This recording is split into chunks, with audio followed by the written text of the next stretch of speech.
పెద్దపల్లి జిల్లాలోని అభివృద్ధి కార్యక్రమాలతో పాటు వివిధ పథకాల అమలు శరవేగంగా కొనసాగుతున్నాయి. జాతీయ ఎస్సీ ఎస్టీ కమిషన్ సభ్యులు వడ్డేపల్లి రామచంద్ర పర్యటించారు. జిల్లా కలెక్టర్ ఆధ్వర్యంలో భూభారతిపై అవగాహన సదస్సులు నిర్వహించారు. జిల్లాలోని విశేషాలపై మరిన్ని వివరాలను చూద్దాం.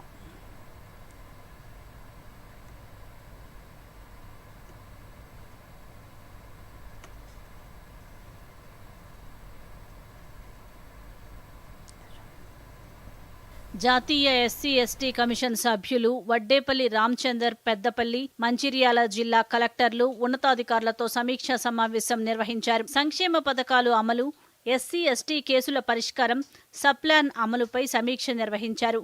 పెండింగ్లో ఉన్న ఎస్సీ ఎస్టీ కేసులను వెంటనే పరిష్కరించాలని అన్నారు. మంత్రి శ్రీధర్ బాబు, ఎమ్మెల్యేలు రాజ్ ఠాకూర్, విజయ రమణారావు సన్నబియ్యం పంపిణీ ప్రారంభించారు. ఈ పథకం పేదల గుండెల్లో నిలుస్తుందన్నారు. సన్నబియ్యం పంపిణీ చేయడం పట్ల లబ్ధిదారులు హర్షం వ్యక్తం చేస్తున్నారు. జిల్లా వ్యాప్తంగా భూభారతిపై అవగాహన సదస్సులను కలెక్టర్ కోయ శ్రీహర్ష నిర్వహించారు.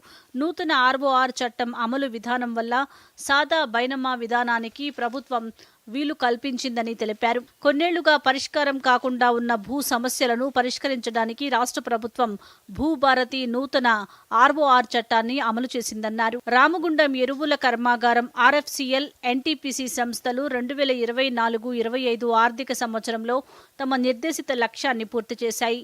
2024-25 ఆర్థిక సంవత్సరంలో ఆర్ఎఫ్సిఎల్ దాదాపు 510 కోట్ల రూపాయల ఆదాయాన్ని సంపాదించింది. ఇక రామగుండం ఎన్టీపీసీ 2024-25 ఆర్థిక సంవత్సరంలో గరిష్ట విద్యుదుత్పత్తి సాధించిందని అధికారులు తెలిపారు. శ్రీపాద ఎల్లంపల్లి ప్రాజెక్టు నీటి నిల్వ సామర్థ్యం 20 టీఎంసీలు కాగా ప్రస్తుత సామర్థ్యం 8 టీఎంసీలకు చేరింది. ప్రాజెక్టు నీటి మట్టం 148 మీటర్లు కాగా ప్రస్తుతం నీటి మట్టం 142 మీటర్లుగా ఉంది. ప్రాజెక్టులో నీటి నిల్వలు తగ్గుతుండటంతో అధికారులు చర్యలు తీసుకున్నారు.